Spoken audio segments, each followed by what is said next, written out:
An 11-year-old boy vanished from summer camp, and for 25 years everyone assumed he just wandered off.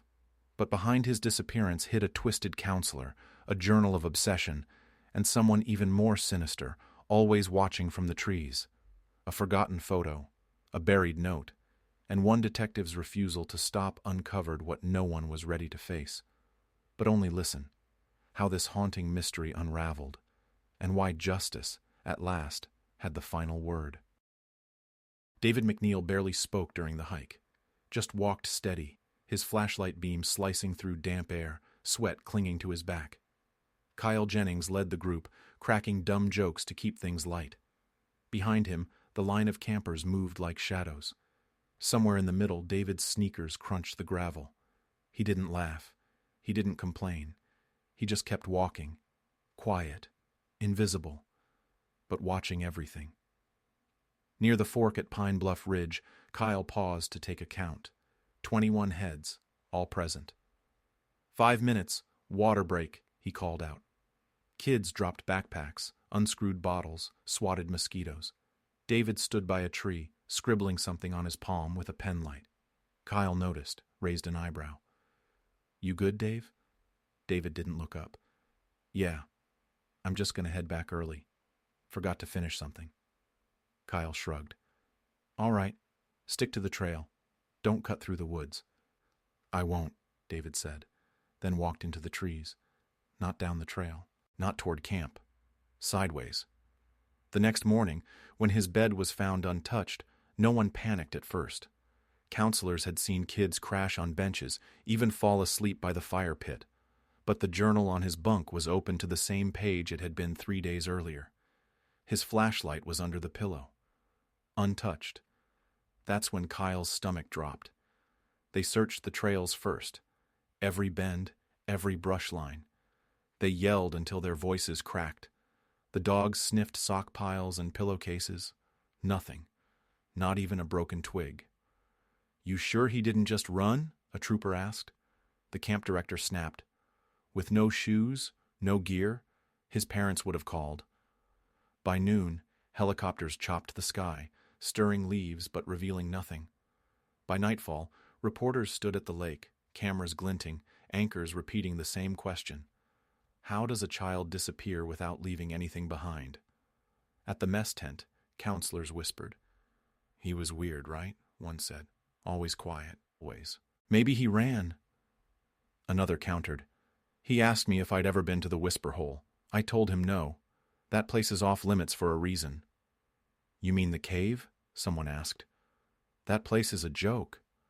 "No," the second voice replied. "It's not." The legend of Whisper Hole was older than the camp. Locals said if you stood at the entrance long enough, you'd hear someone whisper your name, sometimes your own voice, sometimes someone else's. But the real reason they stayed away was simpler. A girl vanished there in 1962. They never found her either. No one said it out loud, but they all thought the same thing. What if David went there? Weeks passed, then months, then silence. Parents pulled their kids. The sheriff closed the case. No leads, no signs. Just one cold summer and a family that never stopped asking. Until July 2014, 2 hikers from Albany, brothers in their 30s, wandered off the marked trail near the old West Ridge. One of them stepped on something soft, thought it was a stump, then saw the ribs, half buried, curved unnaturally, moss growing between them like veins. They called it in. The scene was surreal. The bones lay curled like a sleeping child, arms crossed tight, knees drawn in, and the shirt, faded, green, torn near the collar, held 2 stitched letters. DM, Camp Echo Lake's color, Camp Echo Lake's cut. It hadn't been made in decades. The coroner worked in silence, no trauma, no fractures, but something wasn't right. "These bones were placed," she said, deliberately, gently, like someone arranged him. A hush fell over the room. Kyle Jennings, now pushing 40, watched the report on his laptop that night. He hadn't spoken to anyone from the camp in years, but as he stared at the photo, the bones, the shirt, the angle of the skull, he whispered to no one, "That's not how he died." So if David didn't leave the trail, If he didn't fall, then who took him? And who decided how he should be remembered? Detective Lila Monroe parked 2 houses down. Kyle's porch light was off. No cars in the driveway. But she knew he was inside. People don't vanish from Google Maps the week a child's skeleton gets dug up unless they've got something to hide. She knocked. No answer. Knocked again. Louder. The lock clicked. He opened the door slowly, like he'd been standing behind it the whole time. "You shouldn't be here," he said. Lila held up the photo. "That shirt. You recognize it." His eyes locked on it. No blink. No breath. "He wore it that night," Kyle murmured. "You told the cops he walked off early. Alone." I thought he did." She narrowed her eyes. "That's not what your statement says. You said you saw him go." Kyle looked away. "Then I was wrong." "You weren't wrong. You lied." His jaw tightened. "I was 19. It was one kid. I was scared." "Scared of what?" He didn't answer. Lila stepped inside uninvited.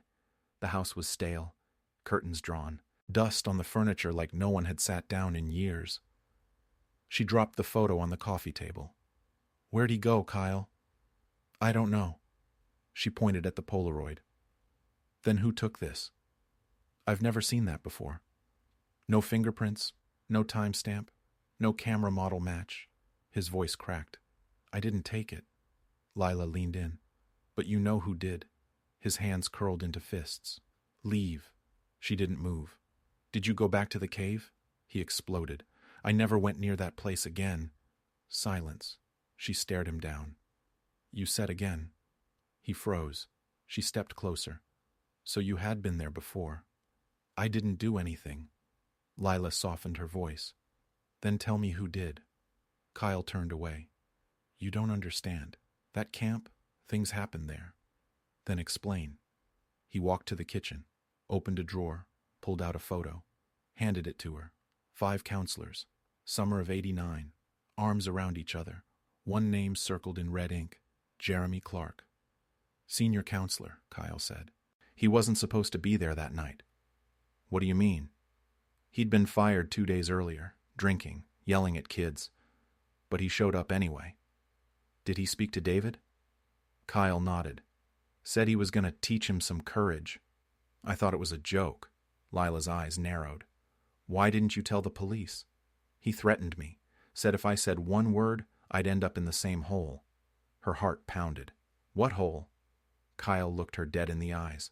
"Whisper hole." Back at the station, Lila dropped the Polaroid on the desk. "Test this for exposure analysis. I want to know the hour it was taken." Her partner raised an eyebrow. "That won't give us much." "It might give us shadows, angles, direction. We match that to the cave entrance. We find who was behind the camera." An officer entered holding a padded envelope. "No return address. Just came in." She opened it. Inside, a VHS tape. A yellow label. Echo Lake, 1989. She grabbed the evidence gloves, slid the tape into a working VCR unit in the evidence room. Static. Then shaky footage. A birthday party. Kids in swimsuits. Counselors grilling hot dogs. Laughter. Normal. Then the camera panned to the trees. Just for a second. A boy, standing still, face half-shadowed, green shirt, arms at his sides. Then, a hand on his shoulder, a tall figure stepping in, not smiling, just staring straight at the lens. And the voice on the tape? "Don't film that." Cut. Lila paused the tape, rewound, froze the frame. Jeremy Clark. But something else, behind him. Another figure, barely visible. A silhouette in the trees. Too tall. Too still. Lila whispered, "Who the hell was that?" The room stayed silent, but the image burned. The trail was overgrown, barely a path anymore. Kyle's hands trembled as he pushed through brambles, sweat soaking through his collar. "It was here," he muttered. "There used to be a lookout post, right near the cave." Lila followed close behind, boots crunching broken branches. "What are we looking for?" Kyle didn't answer, just kept walking, eyes darting between trees like they might shift when he blinked. They reached a collapsed wooden platform, half buried under moss and rot. Nails twisted from the boards like teeth. Kyle dropped to his knees.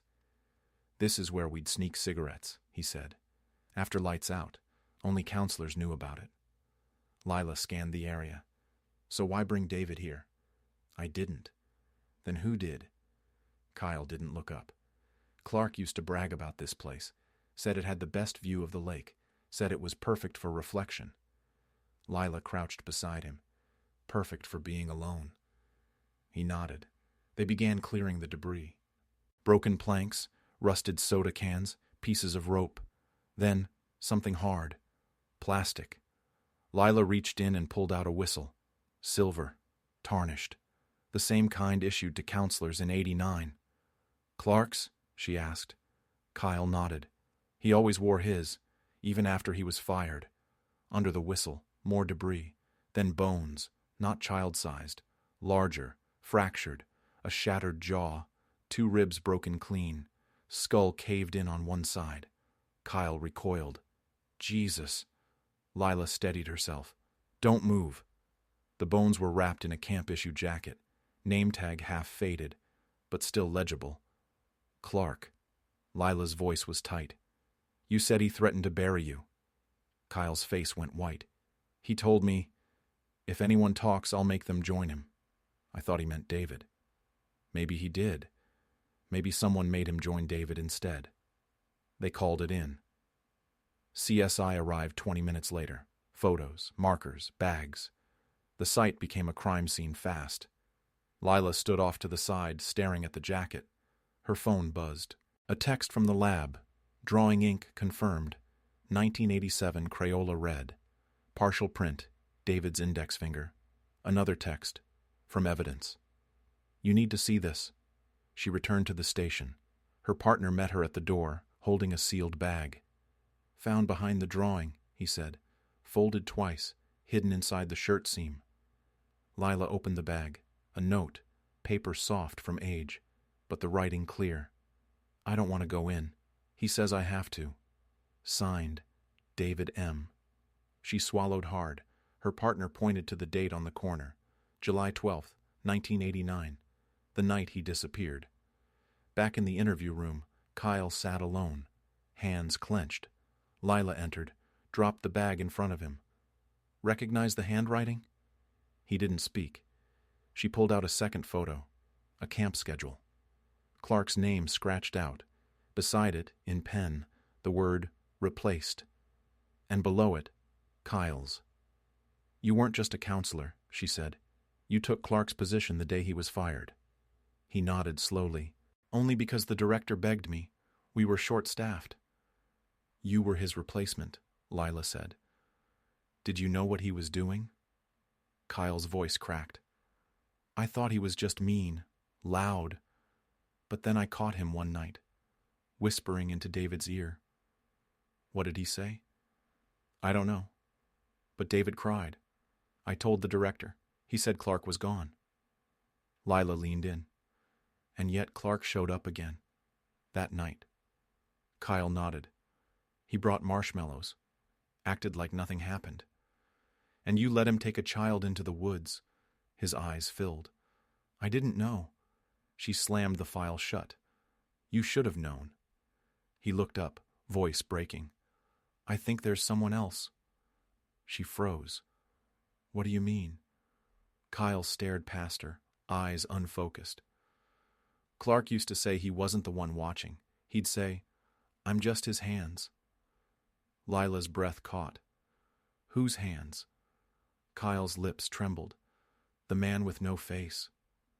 The room fell silent, but somewhere in Lila's mind, one image burned. The black scribble, and the words in red crayon, "Don't let him find me." The woods around Echo Lake hadn't changed. Same twisted trunks, same choking silence. But this time, something felt different. Lila could feel it in her spine. Back at the station, the lab had one more surprise. The Polaroid, enhanced under spectral analysis, revealed a reflection in the boy's eye. A faint glint, a silhouette. Not Clark. Taller, broad-shouldered, a shape no one could name. "We thought Clark was alone," Lila whispered. Kyle sat across from her, hands shaking. He said he wasn't the one watching. She held up the photo. Then who took this? He stared at it, sweat forming along his brow. There was someone else. I heard them once, breathing, behind the cave. Why didn't you tell anyone? Because when I turned around, no one was there. Lila rose. Then we go back. No, I'm not going near that place again. Then stay here. I'll finish it myself. The trail to the cave was barely a trail at all. She passed the old fire pit, the rotted benches, the tree David used to sit under. A gust of wind kicked dust toward the rocks. She reached the mouth of Whisper Hole. It wasn't wide, but deep. Narrow enough to crawl, not walk. Her flashlight flickered. She stepped inside. 30 feet in, the walls shifted, carved somehow, shapes scratched into stone, spirals, faces, symbols. She scanned the marks. Some looked fresh, too fresh. She snapped photos, every image blurred, everyone distorted. Then she heard it, a whisper. Leela. She spun. No one. Just wind. She backed out of the cave, fast, breathing hard, turned to leave, and there it was, another Polaroid, pinned to a tree with a rusted nail. A new one. Same child, same cave entrance, but now 2 shadows behind him. She ripped it down. No prints, no writing. But on the back, in tiny ink, "You're getting warmer," she called dispatch. "Send back up to Echo Lake. I've got a new photo." The voice replied flatly. "We didn't send anyone out there today." "I didn't say I saw anyone. I said I found a photo." Static. Then a voice she didn't recognize. Low. Gravelly. "Detective Monroe, did you find the boy?" She froze. "Who is this?" Click. The line went dead. She drove back fast, tires skidding. At the station, her desk was covered in copies of the symbols from the cave. Her partner looked up, pale. "You're not going to believe this," he said. "Those markings? Not random." He held up a folder. Old camp documents, maintenance logs, building blueprints. One symbol matched a carving on the foundation of Cabin B, the one David slept in. "It's been there since 1971, he said. "But here's the kicker. The camp was built in 1972.